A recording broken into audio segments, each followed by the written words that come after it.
kanyang aroma ng garlic. Pag nag-brown na siya guys, ayan, pwede na. Lalagyan natin ng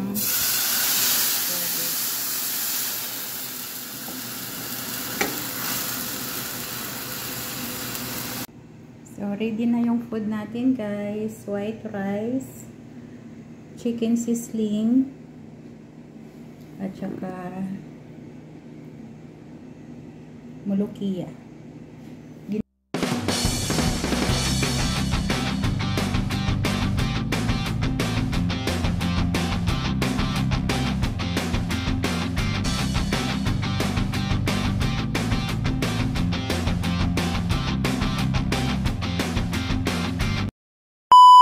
Gayat natin guys, bite size para sa ating chicken sizzling. Ganyan. Mayroon pa akong dalawang breast na gagayatin. So ayan ang ating chicken para sa sizzling. Papatuluin ko lang siya guys, din nilagyan natin ng ingredients. So ililipat lang natin yung ating chicken guys dito sa kabilang bowl. Then, maglalagay tayo ng garlic and ginger mince. Ayan. Then, maglagay tayo ng isang egg. Ayan. Then, mayroon tayong black pepper, kalahating kutsarita, isang kutsara na hot paprika, at mayroon tayong salt. Ilalagay lang natin dito sa ating chicken. Then i-mix.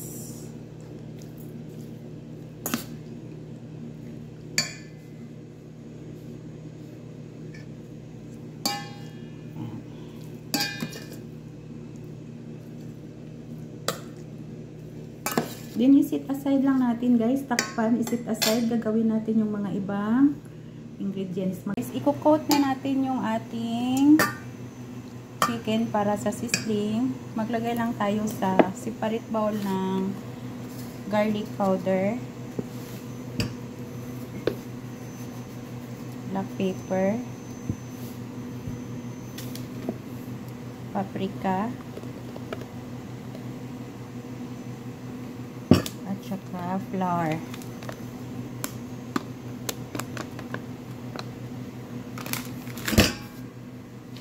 So, i-mix lang natin yan guys.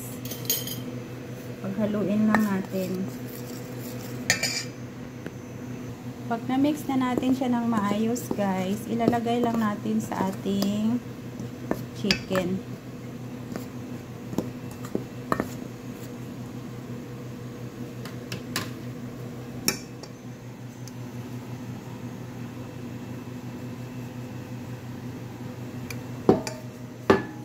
Then, atin lang siyang i-mix.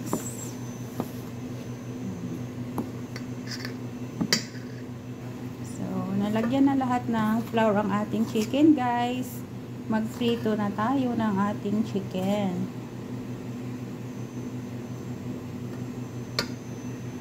Ngayon, guys, ang gagawin natin ay magprito na tayo ng ating manok para sa sizzling. Ayan, maglagay lang tayo ng mantika.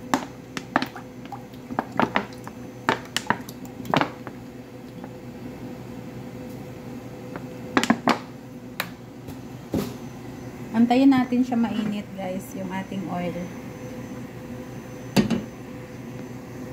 So, subukan natin guys kung mainit na yung ating mantika. Medyo hindi pa siya mainit. Antayin natin siya mainit guys. So ayan, mainit na siya. Dagdagan natin ang chicken. 1 by 1 lang yung paglagay natin ng chicken guys.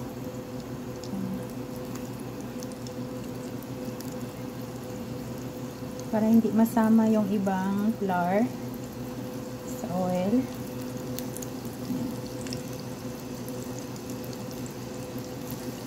After 2 minutes, baliktad din natin siya guys.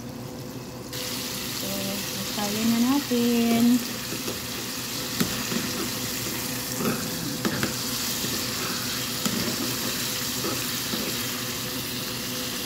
So, kukunin na natin ang manok, guys.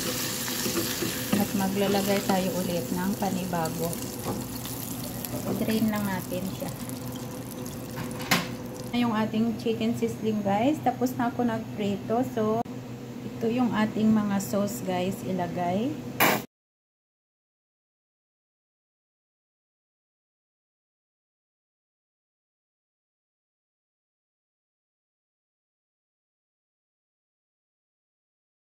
Dalawang kutsara na ketchup. Maglagay tayo ng Maggi sauce. Four Sister. Kikkoman sauce.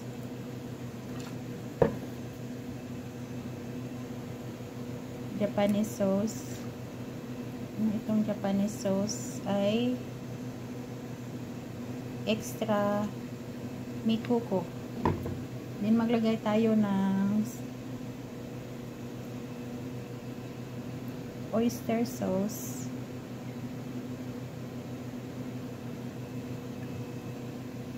Then maglagay tayo ng Indofood hot sauce.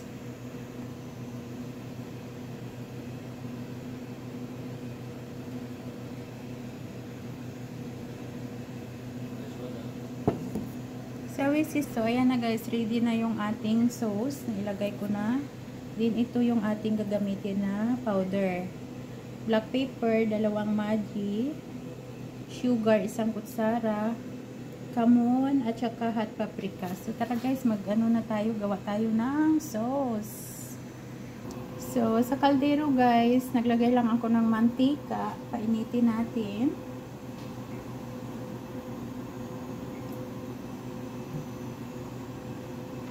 Then, mayroon tayong garlic and ginger mince.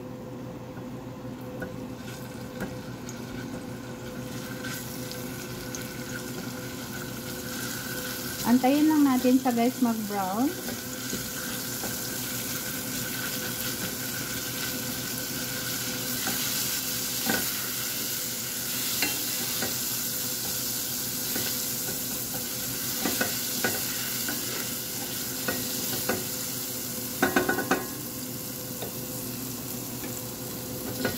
Hukayin lang natin guys para hindi masunog yung ating garlic at para pantay yung kanyang pagkaluto. Kailangan natin siya guys mag-brown hanggang lumabas yung kanyang aroma ng garlic. Pag nag-brown na siya guys, ayan, pwede na. Lalagyan natin ng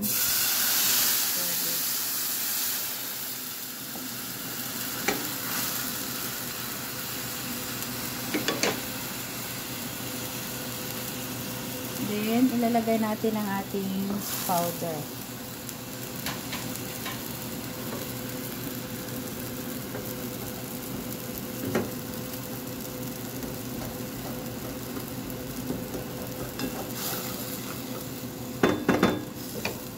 Then, isunod natin ang ating sauce. Yun, yung pinaghalo natin na with sauce.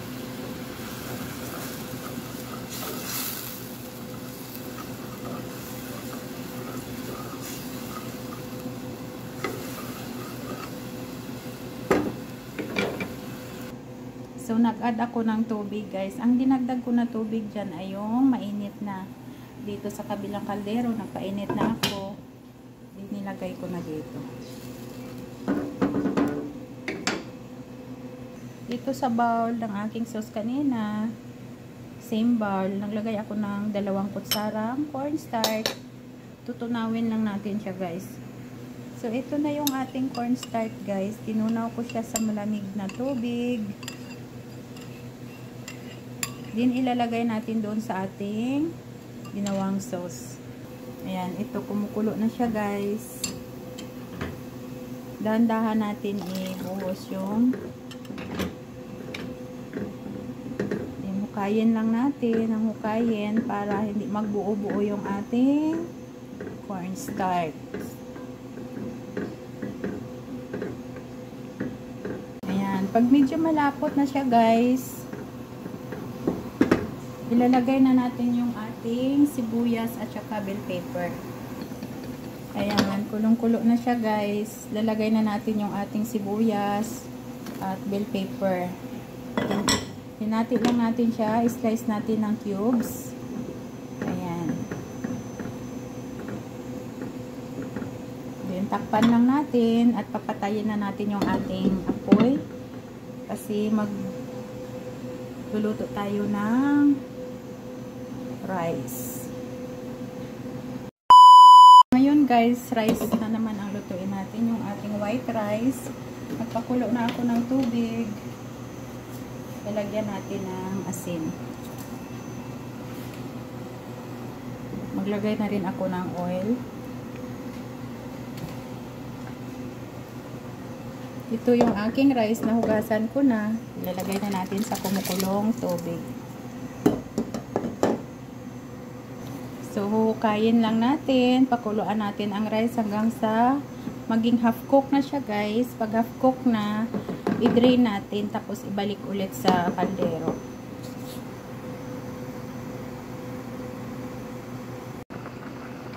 So, ready to drain na yung ating rice. Pa-ready na rin yung ating pagsalaan ng rice. So, habang pinapatulo natin yung ating rice, maglagay tayo ng oil sa kaldero kasi ibabalik natin yung rice natin dito guys. Ayan, ibalik na natin yung ating rice sa kaldero. Lalagyan natin ng kunting oil sa taas. Ayan. Din takpan na natin siya guys. Waiting na tayo sa ating rice.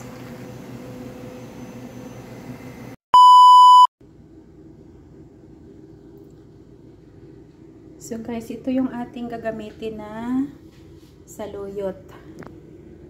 Montana Frozen Moluccia.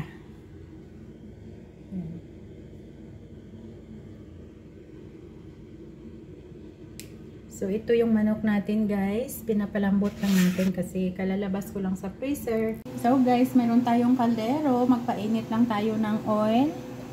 Magluluto na tayo ng ating moluccia or saluyot. Yan. Ito yung ating sibuyas. Meron tayong kamatis. At yung manok natin. Pag mainit na guys, ilagay na natin yung ating giniling na bawang at luya.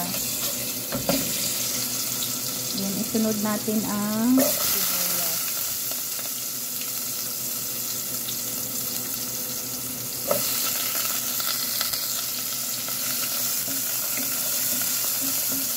Hintayin lang natin maluto ang sibuyas guys at ilalagay na natin yung manok.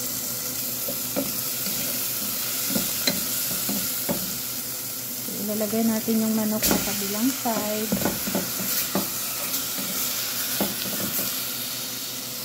Ilalagay na rin natin yung kamatis.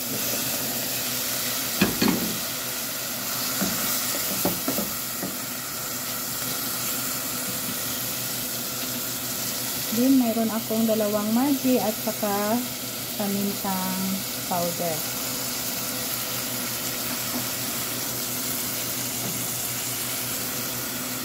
Maglagay ako ng 1 kutsara na tomato paste. Lang natin guys.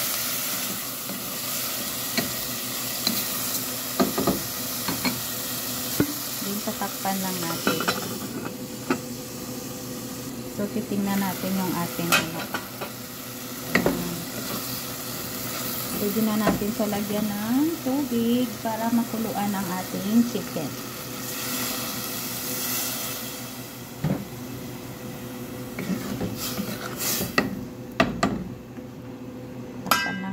Para mabilis kumulo.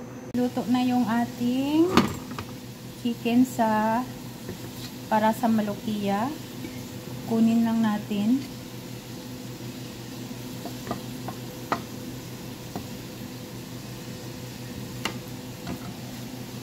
Then dito sa blender, nilagay ko yung moluccia, yung saluyot. Lagay natin yung sabaw. Magbi-blend na tayo guys. So ayan na, naka-ready na tayo mag-blend. Tatakpan lang natin din.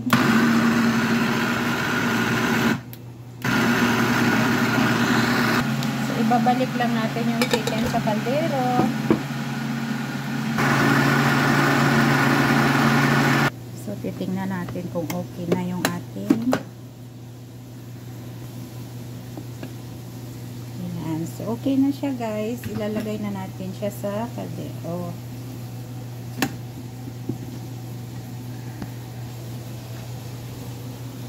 Babalik natin siya dito.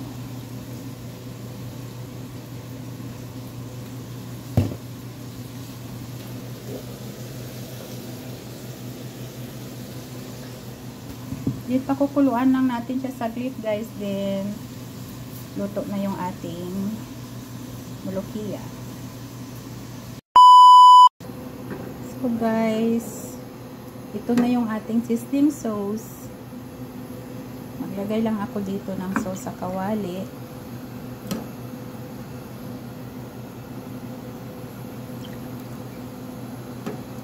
Good for one person only. Kasi yung mga kakain ay hindi sabay-sabay. May pasok sila guys. So, pakuluin lang natin.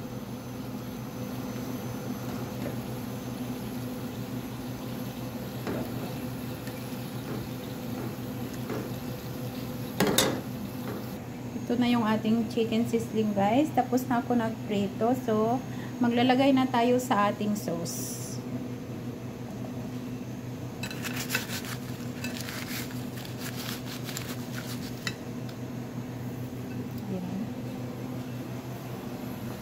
Ito yung ating sauce. Kumukulo na, ihulog lang natin yung ating chicken.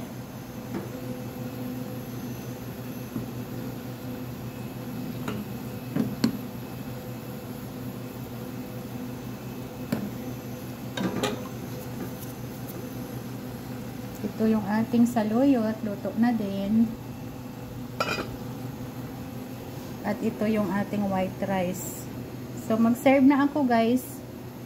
Kain na ng pananghalian. Guys, papatayin na natin ang ating sizzling. Ganon din yung ating saluyot. Ayan, kumukulo pa. Tayo'y maghahain na ng pananghalian.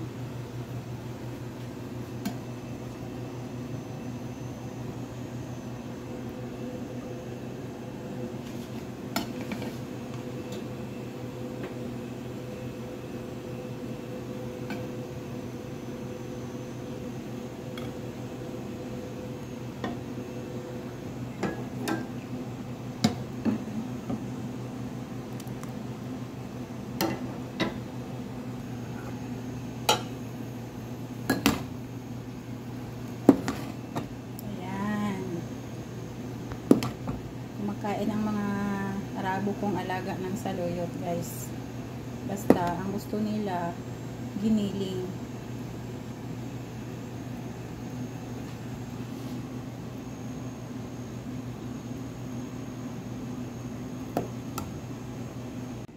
So ready na yung food natin guys. White rice, chicken sizzling, at saka